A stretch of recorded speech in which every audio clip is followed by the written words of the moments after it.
ഈ വരുന്ന മന്ത്രിസഭയിൽ ആഭ്യന്തരം തന്നെ പിടിക്കാനാണ് എന്റെ തീരുമാനം. UDF-ഉമായുള്ള സഹകരണത്തിന് മുന്നണിക്ക് മുന്നിൽ ഉപാധികളുമായി PV അൻവർ. സീറ്റ് കൊടുക്കാത്തതിന്റെ ദേഷ്യം കാണില്ലേ? ഞാൻ ഇതിനെക്കുറിച്ച് അവനോടൊന്ന് സംസാരിച്ചു. പിന്തുണ ഞങ്ങൾക്ക് പ്രതീക്ഷിക്കാമല്ലോ അല്ലേ? പക്ഷെ ഒരു ഡിമാൻഡ് ഉണ്ട്.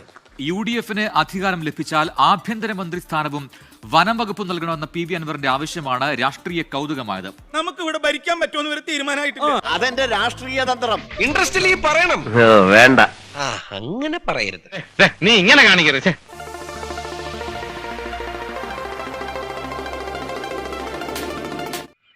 അപ്പോ എന്നോട് എന്താ സംസാരിക്കാനുണ്ടെന്ന് പറഞ്ഞത്? അത് മറ്റൊന്നുമല്ല, എനിക്ക് കുറച്ച് ഡിമാൻഡ്സ് ഉണ്ടെന്ന്. UDF നേതൃത്വത്തിന്റെ മുന്നിൽ പുതിയ ചില ഉപാധികൾ വെച്ചിരിക്കുകയാണ് PV അൻവർ എന്ന് കേൾക്കുന്നു. ഇത് തന്നെ പണിയാ. എങ്കിൽ പറ. എന്നെ ഇപ്പൊ ഇന്ന് രാവിലെ 9 മണി വരെ വീണ്ടും വിളിച്ചിട്ടുണ്ട്.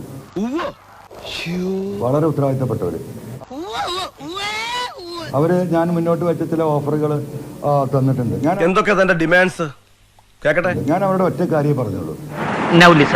നമ്പർ 1, VD സതീശനെ UDF-ന്റെ സ്ഥാനത്തിരുത്തിക്കൊണ്ട് ഞാൻ അതിലേക്ക് വരില്ല. നടന്നു തന്നെ. എത്ര മനോഹരമായ നടക്കാത്ത സ്വപ്നം. കാരണം ഒരു പിണറായിയെ ഇറക്കിയിട്ട് മറ്റൊരു പിണറായിയെ പിണറായിയെ കയറ്റാൻ ഞാനില്ല. എന്താടാ കളിക്കാ? ഈ അമ്മാവനൊരു മാറ്റവും ഇല്ല. കഴിഞ്ഞോ തന്റെ ഡിമാൻഡ്സ്? ഇല്ല സാർ. ഇനി എന്തൊക്കെയാണാവോ കണ്ടീഷൻസ് ഒന്ന് അറിഞ്ഞിരിക്കാൻ. നമ്പർ 2, അപ്പൊ വീണ്ടും അവർ സംസാരിച്ചു.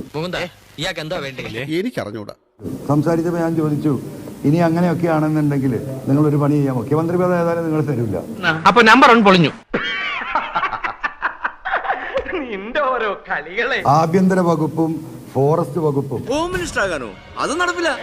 ആഭ്യന്തരം വിട്ടിട്ട് കാലിരിക്കില്ല.